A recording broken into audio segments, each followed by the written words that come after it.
when I was 17 and really started getting into full-time work, I still had family members who wanted me to go to uni, finish getting educated. And I was actually told by people in my family, you know, you're just going to be a McDonald's worker, or you're just going to be working in retail for the rest of your life if you don't go and get educated. And that really lit a fire under me when I was younger to make sure that I'm the hardest working young person. I may not be the wisest, I may not have been the smartest, but I was always the first one in, the last one out, always saying yes, being super moldable and adaptable, which is something that people tend to lose as they become more tenured in business.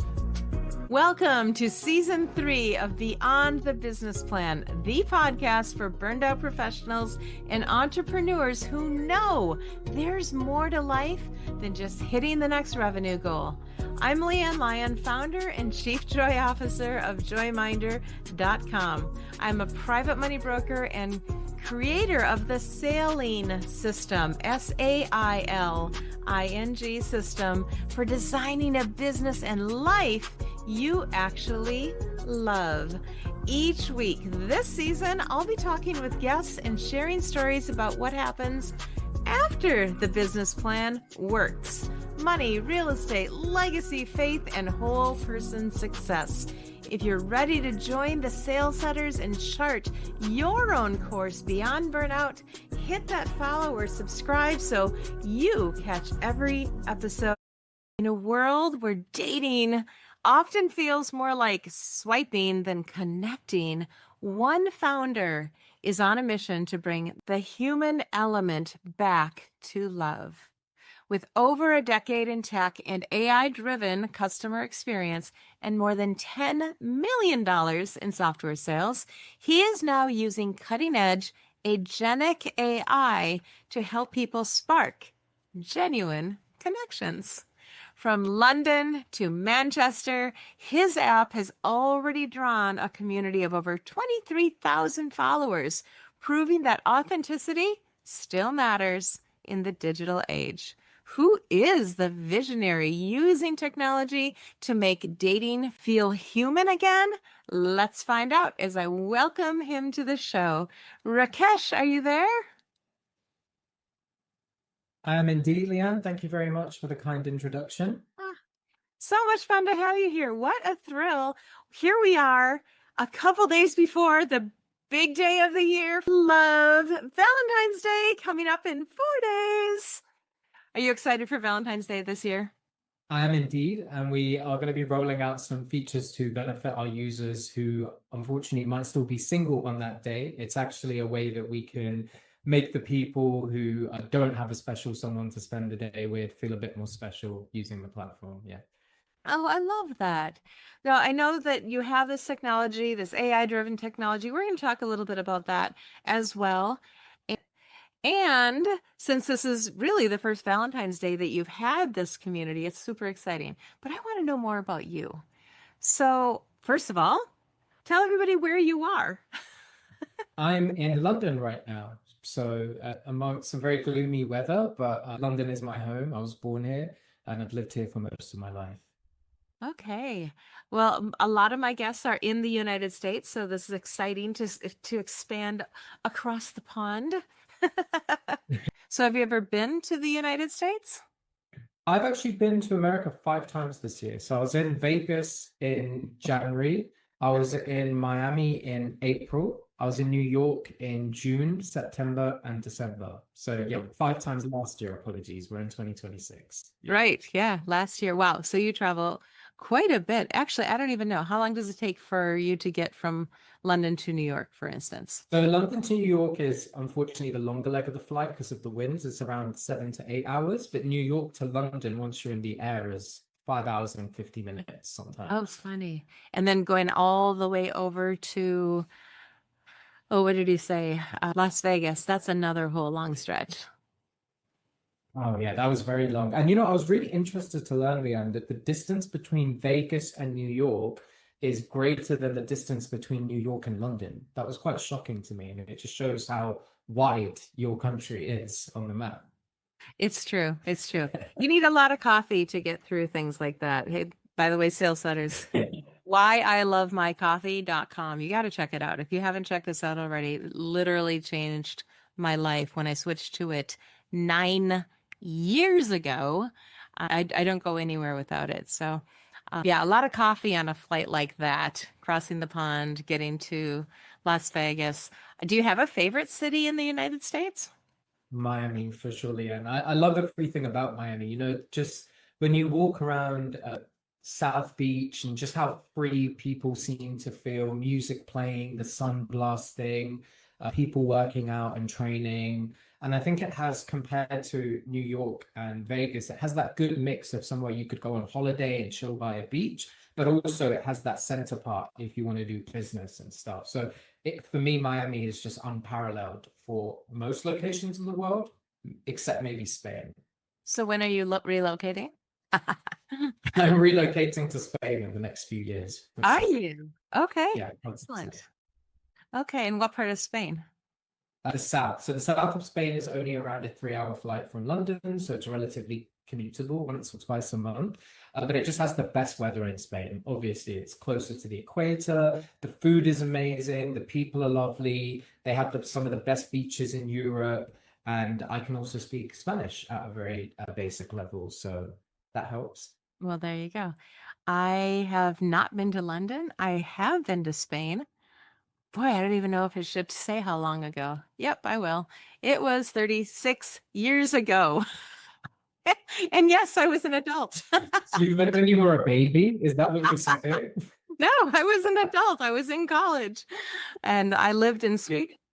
And then we did the little 3-week, I lived in Sweden for 6 months, but we did the little 3-week European tour. And one of the highlights of that was I actually did go to Berlin. This was in 1990. The wall had just come down months earlier, and I actually got to be there and see that. And it was an impressive moment to see that huge change. And where did you go in Spain, by the way? Excuse me? What did you say? Where did you go in Spain? Oh, so that was part of the three-week tour. So I lived in Sweden, and then we went to Amsterdam for a night, Paris for a night. Where else did we go? Then I think we went right down to Barcelona, stayed there for 3 days. We went through Nice on our way to Italy, and then we kind of bopped around a whole bunch of cities because shorter trips, we were doing trips in the morning, finding a place to stay at night.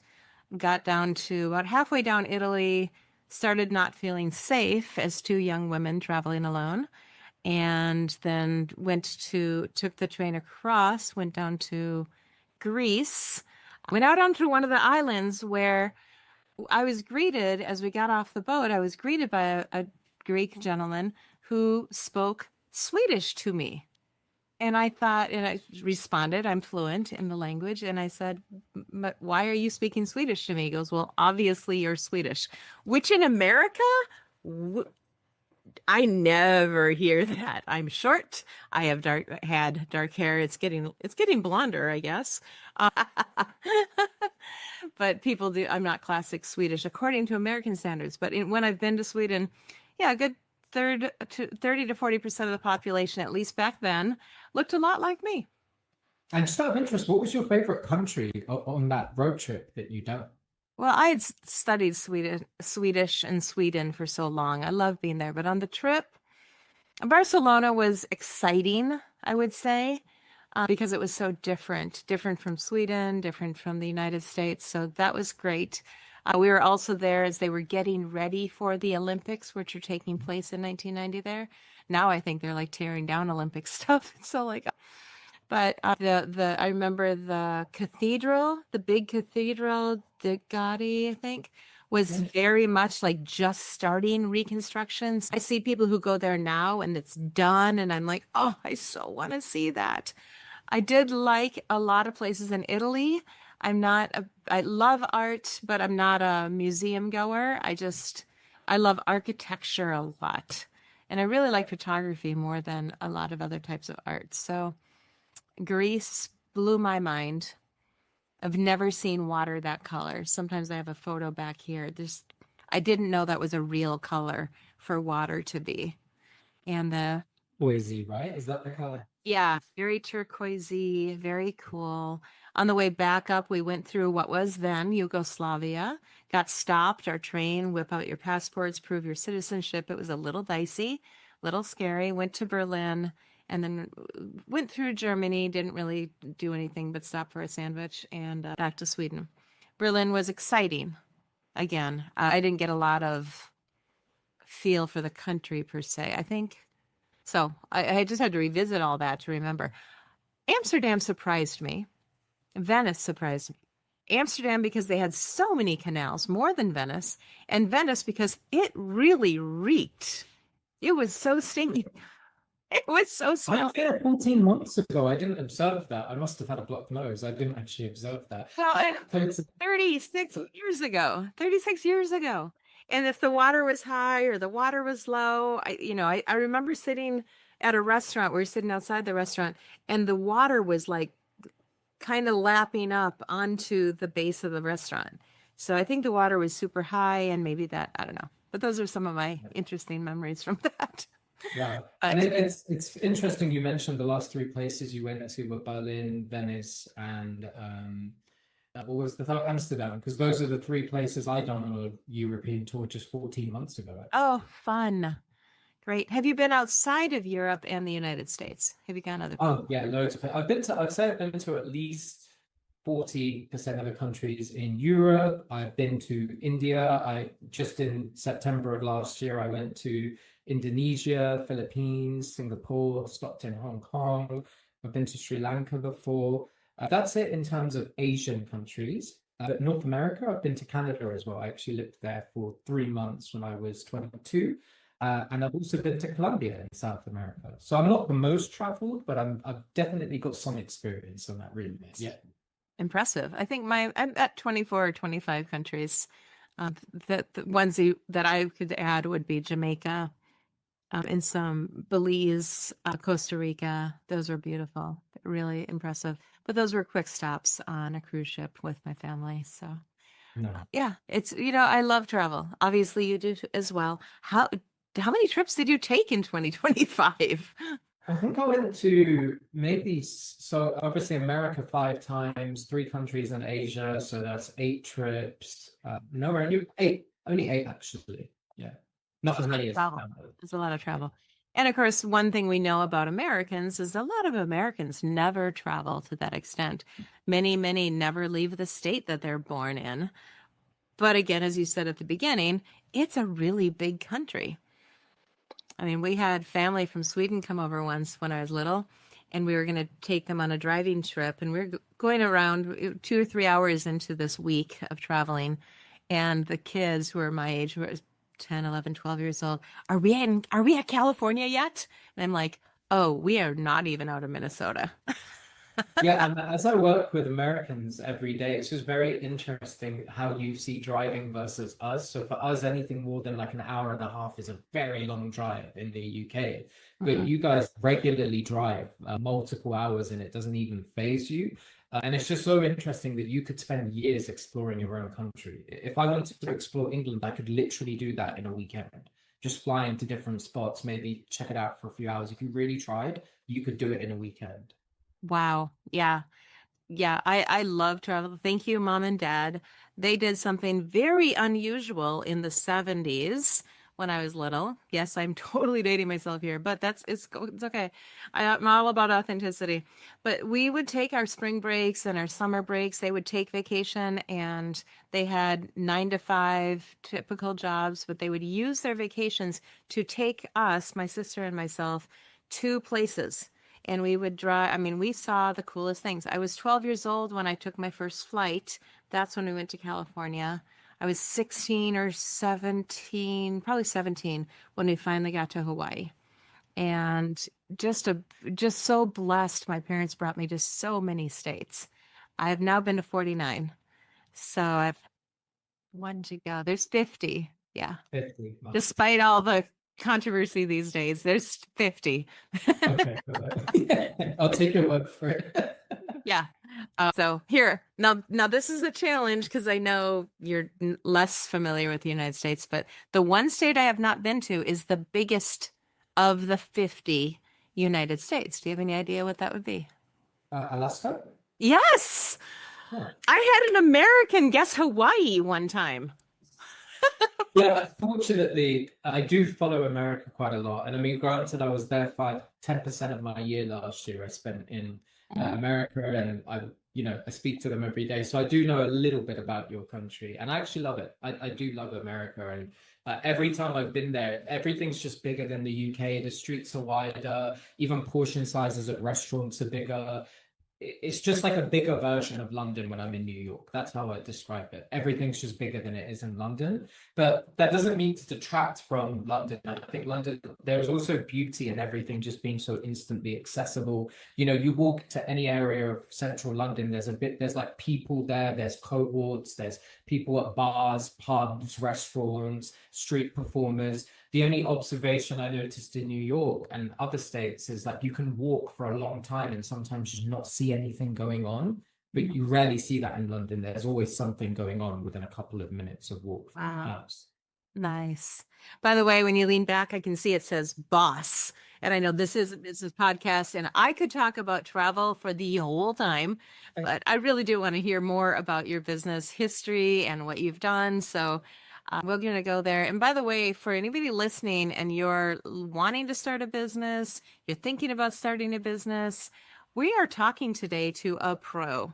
And when you're starting a business, oftentimes it's very quiet. It's internal. You don't really necessarily share it with anybody. And then it moves on to sharing it with a few trusted people and testing out the market and seeing if it's going to work.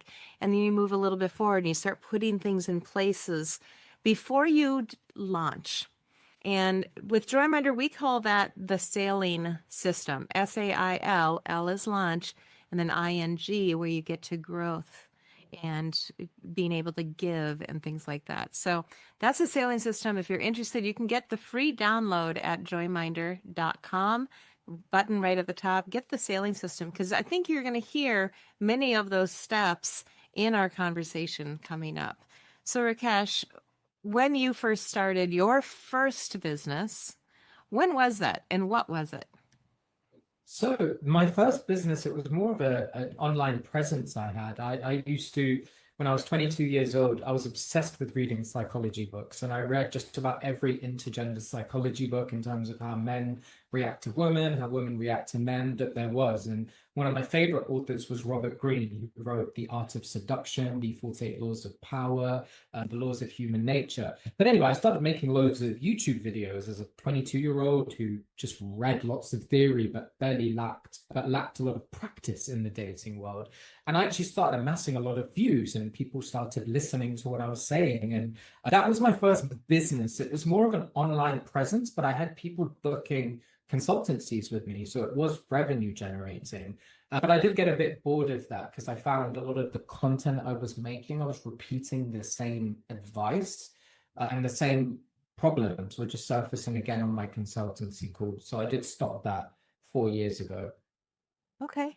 So 4 years ago, I mean, you developed it into a business, really, because it was a consultancy. So at what point did you realize there was the potential to make it a business and to actually generate income from what you were doing because you liked it?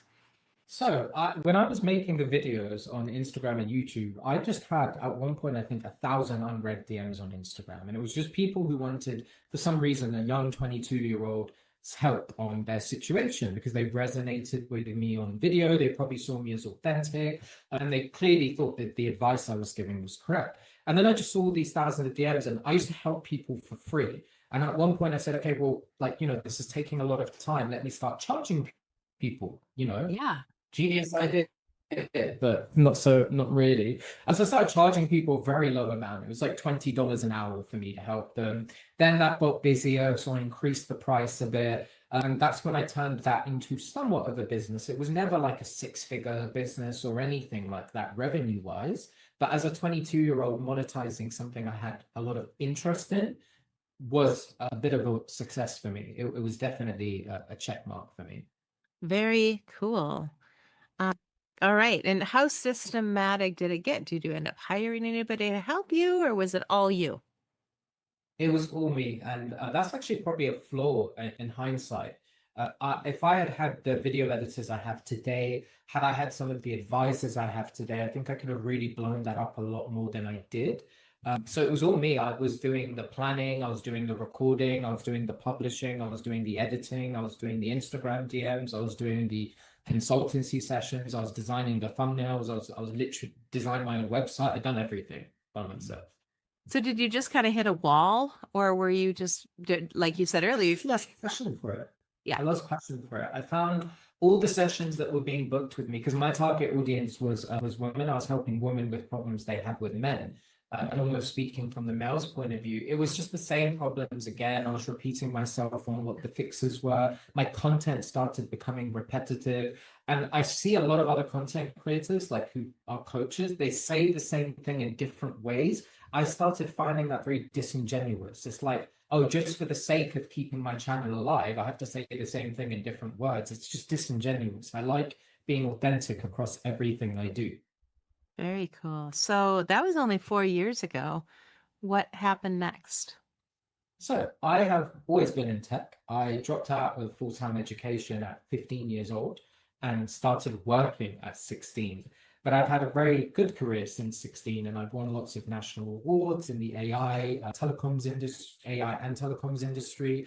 And the whole time I had this YouTube channel about dating, I was in tech and doing very well in it. So at some point, I had this light bulb moment in September of 2023. Why not merge something that I have true passion for, which is dating, with something that I'm clearly very good at, which is tech? And the only way you can merge dating and tech is by building a tech product that serves dating, i.e. a dating app, right? So that's where Fate came from in 2023. Very cool. Very cool. Yeah, I have a background in computer programming as well, and I just really love that. May or may not be working on an app concept, but I've been saying that for more than a minute, and I am excited to do it. So 4 years ago, you conceived of the app?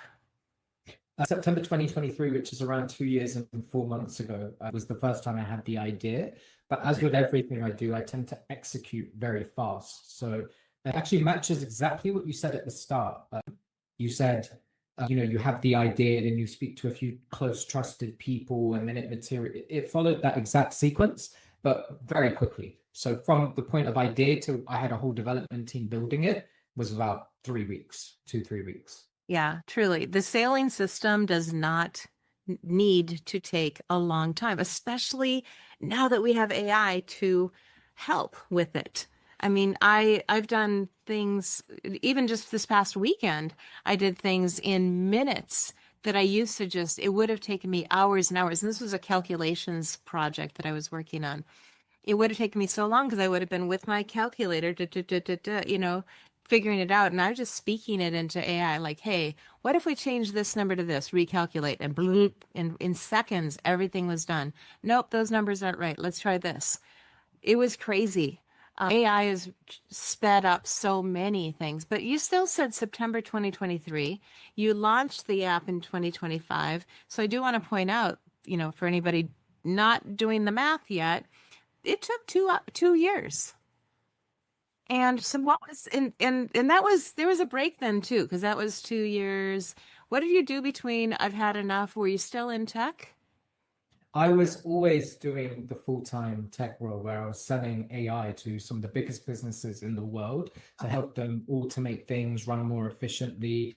But you are spot on with your maths there. It actually took us 2 years to develop the platform with the whole dev team because we just built it from the ground up. And for your listeners, there were so many times during those 2 years where I was thinking, what's the point in continuing?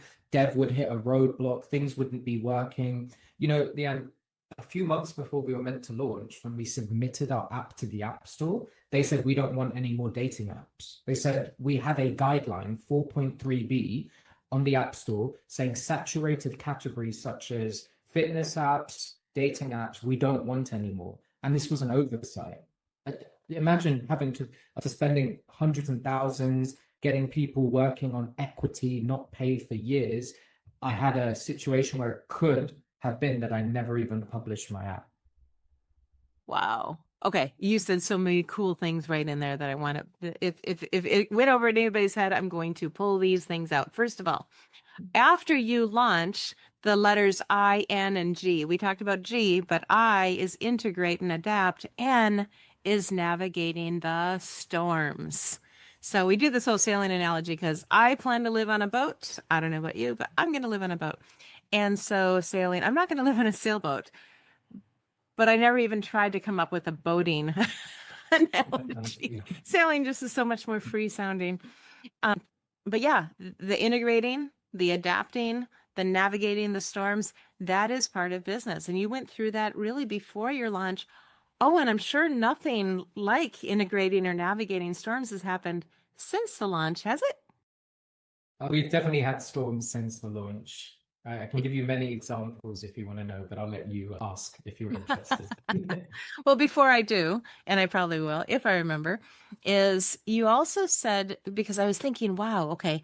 Now, granted, I'm going to hypothesize that working in tech, selling AI to big companies, you made a fair amount of money, that you were not below poverty level at the point that you decided to create an app. Okay. We don't have to release any financials there, but you did mention that you had a dev team, a development team that was essentially working on equity. And so if anybody's not following that, that means they weren't being paid. They were working as part of you will own part of what we develop. Is that correct? So most of my internal team were working on equity. The dev team, I did actually pay them a fixed fee for the development. Okay. But the internal people like my COO, my CMO, my head of investor relations and designers and social media people, they were all on sweat equity and still are actually, most of them. Okay. Wow. So how did you develop that team? What was tell me about that process. Yeah, so the team are all actually people from my own internal network. They're people like my COO is my twin brother, for example. And the real benefits from doing sweat equity is if you have people close to you who really believe in your idea, but you don't have the kind of funds that a multinational company does to pay a COO, pay a chief marketing officer. If they believe in the idea, say, hey, I'll give you 5-10% of this business. We'll legally write it into our incorporation articles. And in exchange, you build my business with me. And this is something that allowed me to have the kind of team that a $2 or $3 million funded company would have without actually needing $2 or $3 million because they believed in the idea. Okay, audience, did you take notes? If not, rewind. Because there's another point that you now brought up, twin brother. Wow. And a lot of entrepreneurs do not have the back of their family, sometimes even their friends. A lot of entrepreneurs, they reach the beginning of the sailing system. They get to the I or the A, I'm sorry, anchor your readiness. So they start talking about it with people and they get shut down. Not once, but multiple times. Oh, no, especially if they have a career like you did. Oh, well, you're just being silly. You're just being whatever. You're going to lose everything you've earned. You're going to lose you're going to lose your house. I mean, and why do they do that? Because they love you, because they're concerned for you. But they often, your support doesn't usually come from the people closest to you. Did you find that true at all, or are you just blessed? Oh, 100%. When I was 17 and really started getting into full-time work, I still had family members who wanted me to go to uni, finish getting educated. And I was actually told by people, you're going to be in my family, you're just going to be a McDonald's worker, or you're just going to be working in retail for the rest of your life if you don't go and get educated. And that really lit a fire under me when I was younger to make sure that I'm the hardest working young person. I may not be the wisest, I may not have been the smartest, but I was always the first one in, the last one out, always saying yes, being super moldable and adaptable, which is something that people tend to lose as they become more tenured in business. I always took the lead from my seniors when I was younger, 17, 18, 19, 20, and that built a base for where I am today. I still did, when starting up my business 2 years ago, have some family members say, oh, well, you should buy a property with your money, not start a business. So I did have it, but because I've had a very good career, a lot less people doubted me in 2023 than I had people doubting me in 2013, for example. Excellent. Such goodness. Rabbit. Note that clip. That was so good. And that is going to be a clip that we're going to keep and share. So I'm going to move on, but I wanted to make that note for myself. Rabbit. So uni equals university. America, that's America.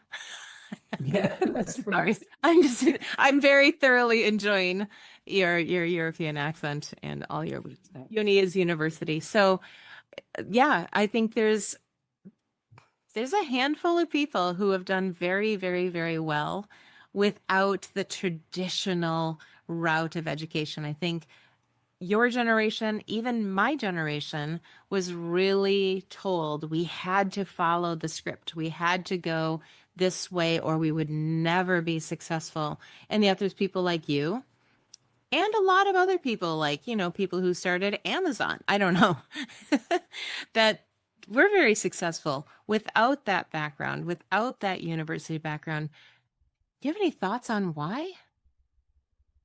Absolutely. So there's theoretically heavy subjects like becoming a doctor, a pilot, a scientist, a lawyer, where you need that theoretical backing. No one's going to allow a doctor to come cure people if they don't have the theoretical knowledge. However, there's other fields like telecommunication and technology, and a lot of industry trades like plumbing, electricians, where you don't need heavy theory. You actually just need to be live in the industry learning. I done what we call an apprenticeship when I was 17. I don't know if you have that there, but that essentially gives you live industry experience, and you still study a bit on the side. But the benefits of it is you're live in the industry, and in IT, it changes every year. So you could go to university and study it for 4 years, but when you come out, the curriculum is outdated. The industry has now moved on. So I'm a big advocate for getting into the industry as quick as you can. But to answer your question, I think the reason a lot of those people were successful is the industry did not require a lot of theoretical knowledge. It requires practical experience. Good answer. I think so. Just, in America, yes, we do have apprenticeships. They are traditionally more along the trades, where there's an apprenticeship, especially for like an electrician, a plumber, and there's very specific steps that have to get taken in those situations, carpentry. And good reason. You want a house that's going to stay above your head. That's great. I also know, there's different schools that are going different directions. Our youngest daughter went to a university, but they ran things differently. There were no final tests. She was never studying for a test. It was outcome based, where she really had to prove that she had the knowledge. And she had 3 pretty solid internships where she had to actually go put it into practice, come back, or write a paper about it, get credit for that. So, I think schools that do that, I think, are brilliant. And that entire university, if anybody's wondering, it's the University of Wisconsin. Remember, okay, Rabbit. There's only a few schools that really operate that way. And then there's really innovative schools like Western Governor University, where my other daughter, she took 36 credits every 6 months because she could. Because she had so much practical knowledge from also not finishing traditional university when she went back to become a teacher, which again, lots and lots and lots of practical experience in classrooms to get a teaching degree, and well worth it. But she knew so much from having volunteered in schools and been a paraprofessional in schools that she was able to just whip through the classes, and they just did one class at a time. No limit to how many credits she could accomplish for her one set fee. So I love that education is becoming a little more innovative. I still think that we fall short in terms of being able to really produce free thinkers. I think there's a lot of, and again, I have the experience of going through, getting my teaching degree, experiencing this is what you do, this is how you do it. Where, if you skipped university, you really learned through the hard knocks of life. Absolutely. No, I couldn't agree more. There's nothing more that says you can do a job than having experience doing the job. Right. 100%. And there you have your app. So, what would you say you wish you had known before you decided to go all in on developing that app? That's such a great question. Um, I think not listening to everyone's advice, as bad as that sounds, there are so many people who, over the last 2 years and 4 months, shared advice. And, I'm always all ears to advice, but it's coming from people who have never had a business before. They've never taken the leap that I've taken, and they all have opinions and they want to say, oh, you should do this, you should do that. I think that's good. This is good. So now I started very much curating who it is that I take value from. It's either someone who's done what I've done before, and even if they failed, you have gold dust knowledge. Even if they failed starting up a business, they have so much they can teach you. Or it's people who have succeeded in it.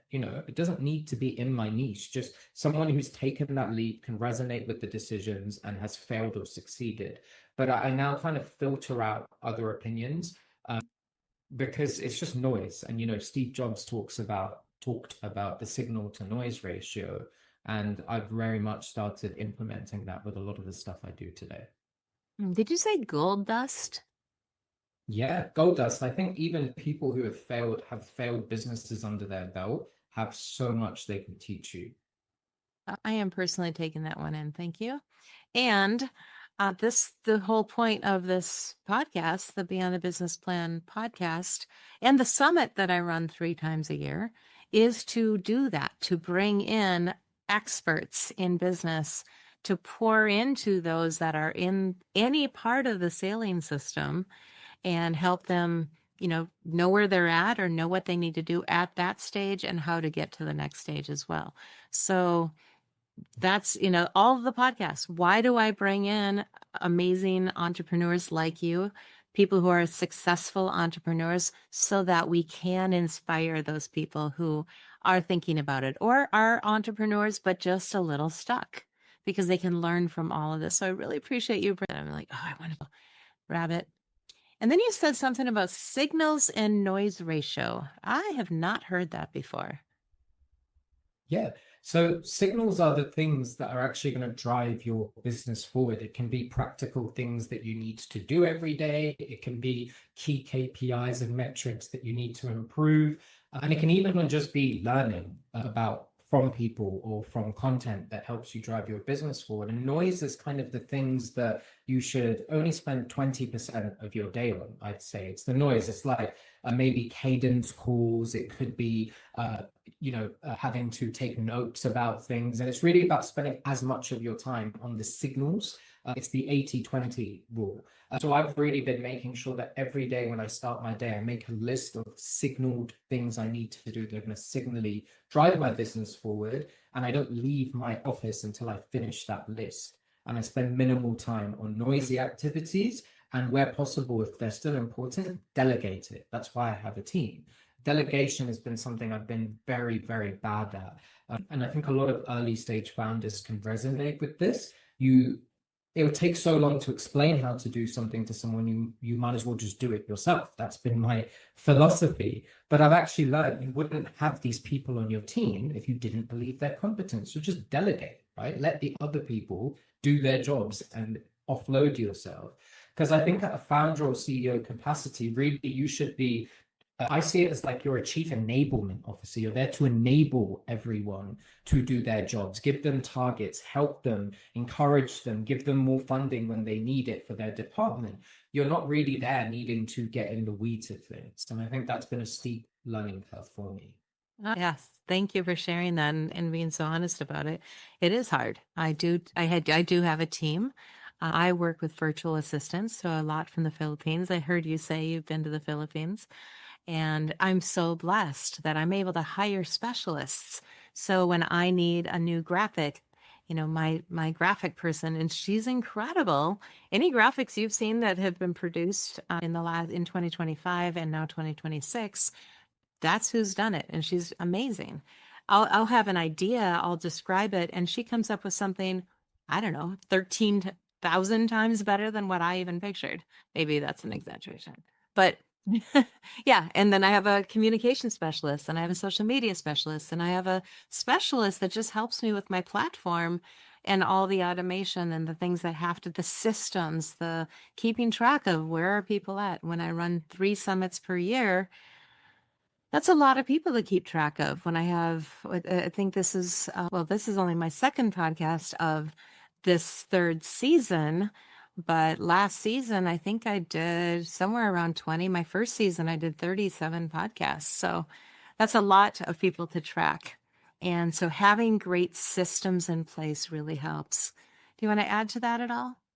Yeah, I was just going to ask, do you tend to have returning guests on your podcast ever? Occasionally, I switched podcasts. I went from Win Win Women to, which is a platform that is no longer, but that's where my podcast was for 2 years. When they decided that they were moving on to a different model and a different plan, I had to very quickly, I didn't want to lose doing a podcast, but this is in 2025. 2025 was just hard. It wasn't my favorite year ever, but, and in a couple of weeks, I came up with a new name, came up with a new logo, found a new platform, and launched with, I think I had 10 shows that launched in the next 5 weeks, so that I had a really good start on this. So what was your question? It was just around if you get guests returning ever. Or Returning guests, right. Yeah, just those values, just plugging them in once into your series. Yeah, I mean, because we want to pour into people differently. Now, the difference on that is occasionally my guests for my podcast will end up being the speakers on my summit, or we may do some other sort of an aligned thing. And that's, of course, is a benefit because in my podcast discussions, we often find alignments that we didn't even know existed prior to having some time together. And that's not always the case. The variety of entrepreneurs that I talk to, one gentleman has just one product that he doesn't work with entrepreneurs. Not all of my guests do, but if my guests work with and support and encourage entrepreneurs, they often end up being part of my summit as well at some point. So yeah, we're always looking for win-wins and ways to do this. And many of them end up being part of the Joyminder, on my Joyminder resources so that people can access their greatness. Unlike, kind of like you, I guess, I don't really want to be a coach. I'm a great strategist. I love systems. I love talking to people. I'm very quick to put together a business plan or an idea. And then I really want people to take it and run on their own without me or with the help of somebody who really loves to do that. It goes back to that specialist concept. But if somebody needs a mindset specialist, I've got several. If somebody needs a technology specialist, I can point you in the right direction. And a lot of those are found on my resource page of my website as well. So that answers your question. Right. I don't get asked so many questions typically. I am enjoying that. Thank you for asking. Yeah, as we've, we're wrapping up and we started your introduction, all exciting, technology, heart, love, dating. Tell us about your app. Tell us about what you're doing. You kind of gave us the inspiration for it, but you launched it in September 2025. How's it going? I know you told me before we started that you've achieved some mile markers that are really exciting. I just got tingles thinking about it. And tell us, fill us in. What's it called? So without going into too much detail, a lot of people struggle today. Women struggle on dating apps because they have too many options, leads to swipe burnout, decision fatigue. And a lot of males don't actually even get matches on dating apps because it's 80% males. So they're all very much competing. We just offer one-to-one matches on our app. And before you even get onto the app, you have to tell Faye all about you. What are your interests, your hobbies? How long have you been single? What you have learned over the last 5 years of dating? We then curate just 5 matches for you. You're all matched with each other. And the more you use the app, the more it learns about you. So just like how Spotify suggests you better music based on the more you listen to songs, Amazon with products, Netflix with movies, we, based on your behavior, suggest you more curated matches. So that's the crux of it, really. We're trying to remove all the noise from swipe, swipe, swipe. This person has a supercar in their profile picture, so I'm going to swipe, to who are you? What do you actually like doing? What makes you you? And the reason we called it fate is we want the matches to feel so aligned, it feels like fate. Do you know when something happens and you say, it's like fate? Is it fate? Right? That's why we call it that. And how it's going, we've crossed more than 1,000 installs. We have some of the highest retention rates in terms of people who come back after a day, 3 days, 7 days. We're kind of hitting like industry leading stats there for such a small app. So I'm very happy with how things are going. And I'm not chasing loads of installs or revenue. That's like a 2-year, 3-year focus for me. Right now, it's about having users being retained, because that means even when we have hundreds of thousands of users, they're coming into a healthy marketplace where everyone benefits. I could just run ads and get 1,000 men tomorrow, but that's going to kill the marketplace itself. You know, people need other people to match with. We need to know that they stay. So my priority is delivering the best possible solution, and then chasing high user counts and revenue will come in the next 18 to 24 months. And what's beautiful about that is the G part of sailing is that growing. And what many people think, well, that's the end. But when you hit the growth stage, it often sends you back towards the beginning, where even in the growth stage, you as the Chief Empowerment Officer, is that what you said for CEO? I'm actually the CEO, but I don't like the title. I don't like bravado titles. So I just see myself as an enablement officer. Yes. Actually helping everyone in the company do their job. Yeah. But as you know, so you're the one, though, at all points of the sailing system, you might still be back in that S, the beginning, the thinking about it. And then at some points, it's appropriate to start feeding it to other people. Well, what if we do this? And that's just how a company, by the way, after we launched to grow, we had to start looking at everything like almost we're a whole different phase. Everything for 2 years was develop, test, get it perfect. Now let's launch. And then when you launch, you're kind of like, it's like starting up the business again. Now we're measuring whole different stats and KPIs. And yeah, literally, it's like 2 parts of the story. This is now part 2 that has started again. Yep. Yeah. The sailing system is there's not an end point. It does keep going. It's just kind of like when you are sailing or boating, if you're lucky enough to go on the ocean and not afraid of it, the horizon you never reach the horizon. And that's a beautiful thing, and it can be a scary thing too, because you can find yourself but out in the deep, and which direction am I going? But it's a system, and systems do make things simpler. Absolutely. And people can't even enter the sailing system unless they just take that initiative and step to start a business up. And I think that's the biggest thing holding most people back, is that fear of judgment or failure. But just one fact to make is everyone who was self-made, who is now famous and a billionaire, at one point made that decision. As cliche as it sounds, it's a fact. They made that decision to take the step and go into a system of starting a business up. So it's necessary. Yeah. And again, that's why a mindset coach can really help somebody, especially when you're looking at releasing something like a steady job. Highest burnout rates, at least in America, are in right now teaching, healthcare, and hospitality. They're so high because they're fine when you're young and aspirational and I'm going to teach little kids. It's going to be so fun. I burned out in 5 years. I know people in hospitality and healthcare, same idea.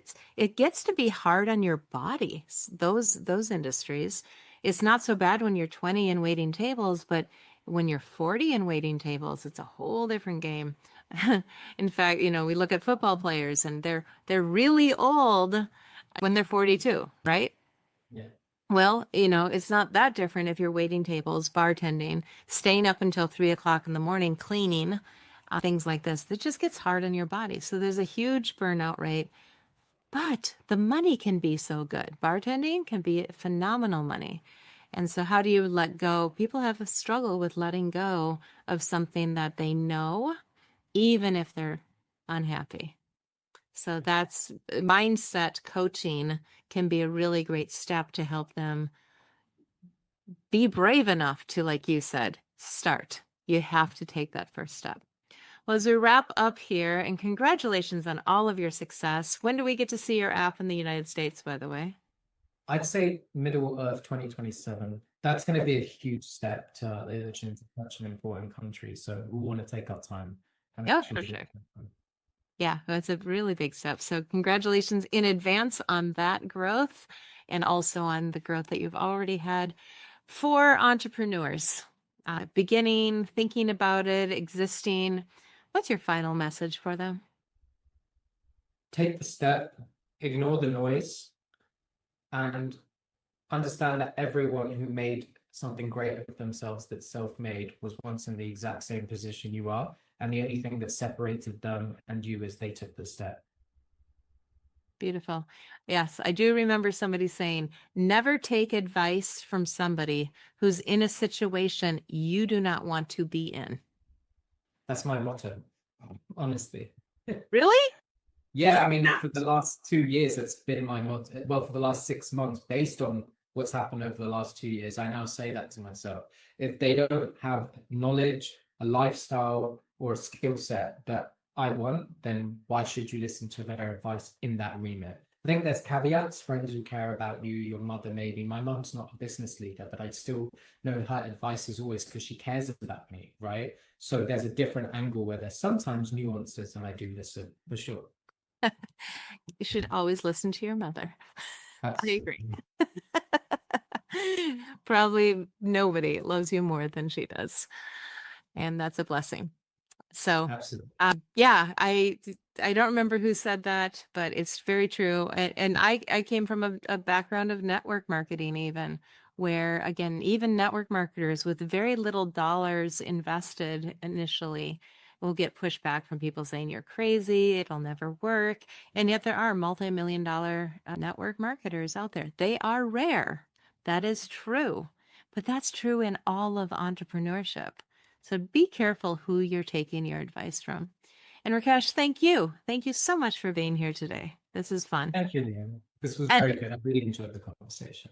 Wonderful. Thank you. And to our audience, thank you for joining us on Beyond the Business Plan, the podcast.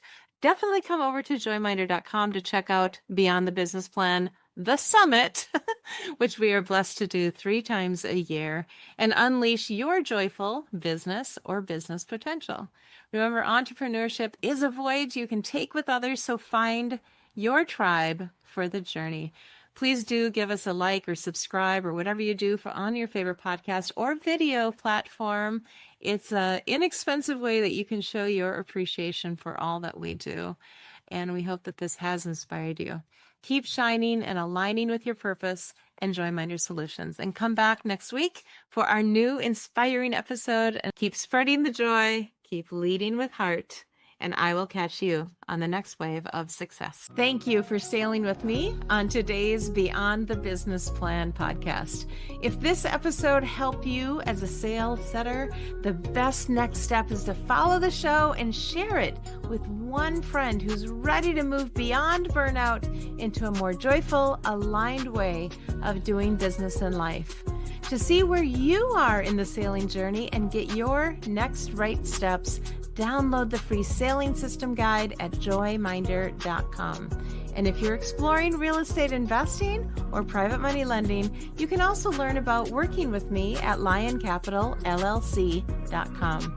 Until next time, keep setting your course and adjusting your sails beyond the business plan.